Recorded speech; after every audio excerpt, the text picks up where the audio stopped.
Ready, and action.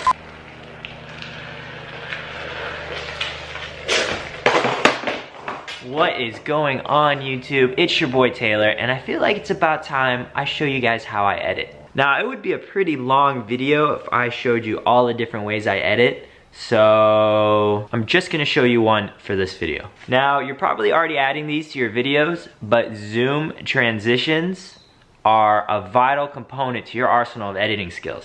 It kind of looks something like this.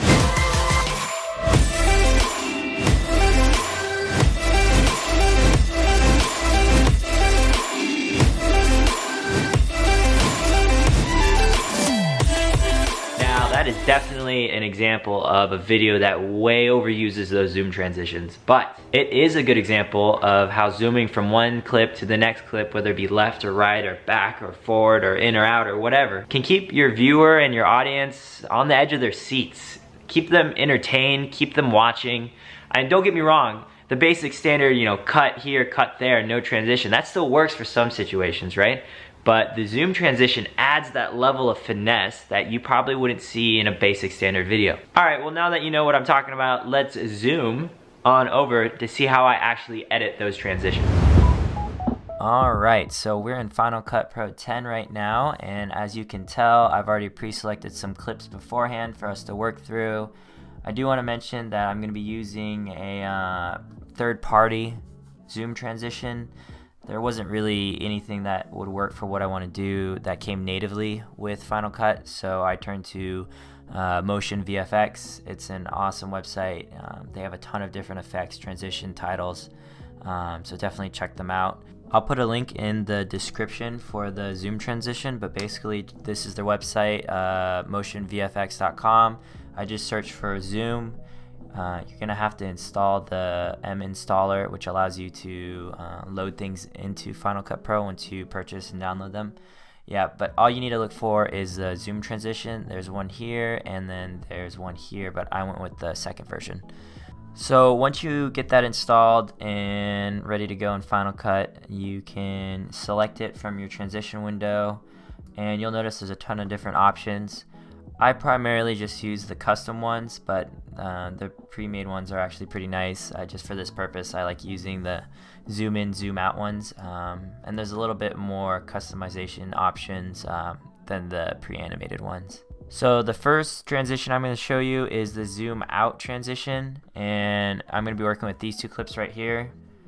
It's basically pan into a pot of stew that fogs up the lens of the camera, and then that goes into me panning out from a wine glass that's kind of dirty, and you can tell that the wine glass and the fogged up lens kind of have the same like blurry look to it, so that's perfect for a zoom transition. So I'm gonna go over here to the transition window, and I'm gonna drag the custom zoom out over the top of both of those clips. I'm gonna drop it, and I'm gonna let that render for a sec, and then over here in the inspector window, you can tell already how it creates some sort of distortion, so I usually turn that off by clicking that checkbox here. And then you'll notice that in the preview window, you can, once you have this selected, you can move the circle around to choose where to zoom in or out of, but for this purpose, I think in the middle is just fine for what we're doing. And then I'm gonna let that render and then play.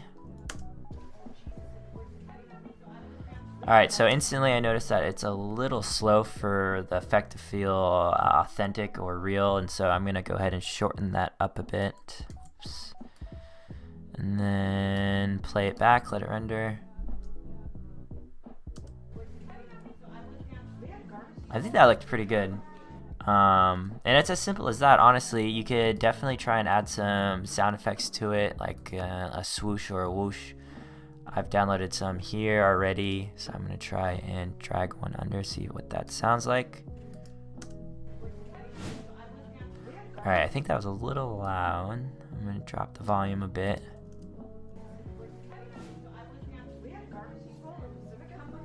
Now that I'm listening to it, the sound effect is a little fast, so I can either choose a different one or I can speed up the transition. So let's see what that looks like. I'll let that render.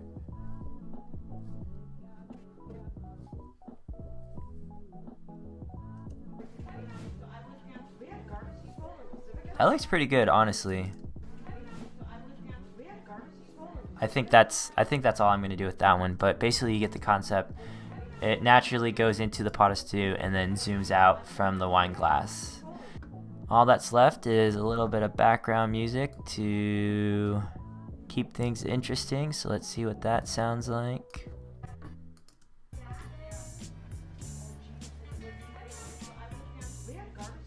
It's so subtle, yet it just has this flair to it that is just, I love it. Alright, for this next bit, I'm going to show you guys the custom zoom in transition. And the clips I'm using are of my buddies and I on a hike I went on recently. And if you notice, they're both panning from left to right. And I'm going to use that in conjunction with the zoom in, but I'm going to put the zoom in to the right of the screen. And it creates a pretty cool effect. And let me show you what I'm talking about.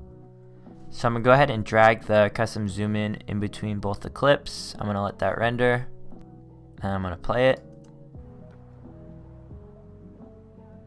So automatically I know I need to take off or turn off the distortions. And then I'm going to go ahead and bring that circle to the right. And then I'm going to go and shorten the transition down so it's much quicker. I'm going to let that render.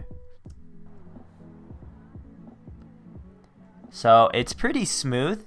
The only thing that I'm really seeing is that the transition speed and the panning of the clips are at two different levels. And what I mean by that is the clip itself is moving pretty slow while the zoom in is really quick. So to fix that, I'm going to actually move the transition off to the side for a sec, and then I'm going to speed ramp these clips.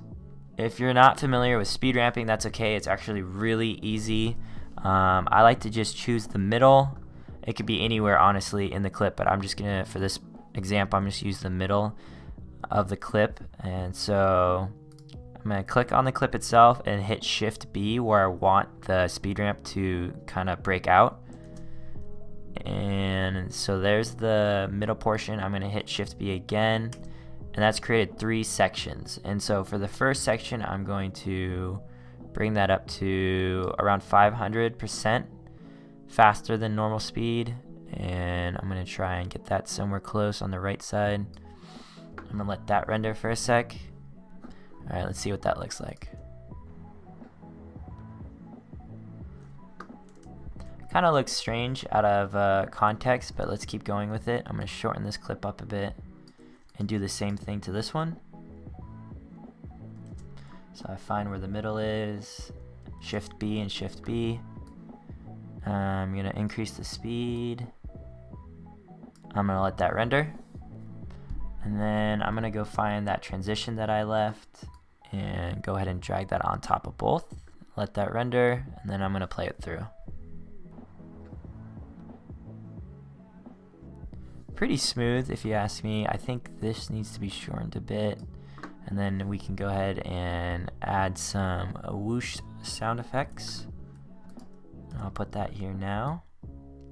So now I think that the speed of the transition matches pretty well with the speed of the clips themselves. Let's give it a look. I think that looked pretty good. Let's throw some music in there to keep things interesting. And then we'll move on to the next one.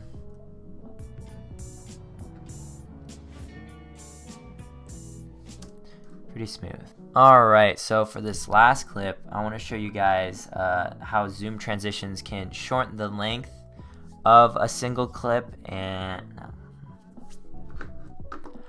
alright, so for this last clip, I wanted to show you guys how you can take a pretty long scene and cut it up and throw a zoom in transition or a zoom out transition to get a more interesting effect than just playing, 20 seconds worth of the same single clip.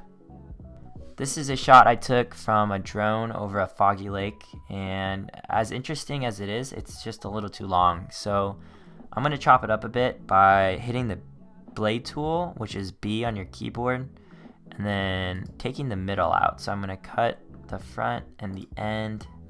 I'm going to hit A on my keyboard to bring up the selector tool, and I'm going to click my middle part of my clip and then hit delete. And I'm going to play it back for you. So the cold cut here is still interesting, but I think we can spice it up by adding a zoom in. So I'm going to go over to the transition window. I'm going to drag zoom in over both those clips, and I'm going to go ahead and turn distortions off, and I'm going to let that render and see what it looks like. It's interesting. It's a little slow for my taste. And then I'm going to change the direction of where the zoom is more towards the water. I'm going to let that render and play it back.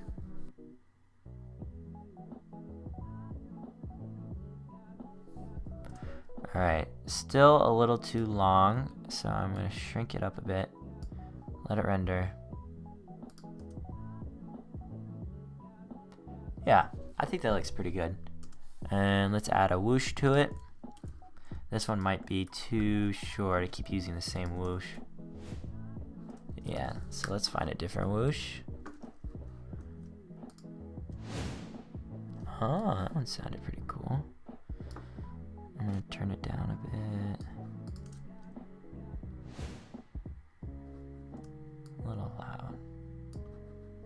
So obviously you're gonna have to go through and tweak your transitions and your sound effects to get the right look and feel that you're trying to portray. Yeah, that looked right, and also sounded right. And of course, let's add some music to keep things funky fresh.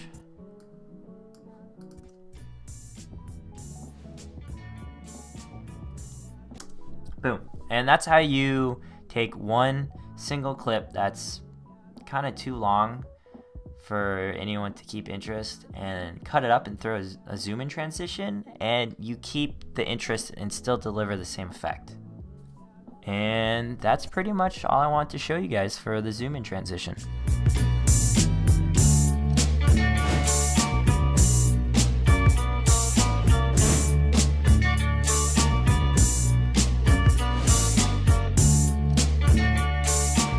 Alright, that is the end of this video. I'm hoping you all learned something, and I will see you in the next one. Peace.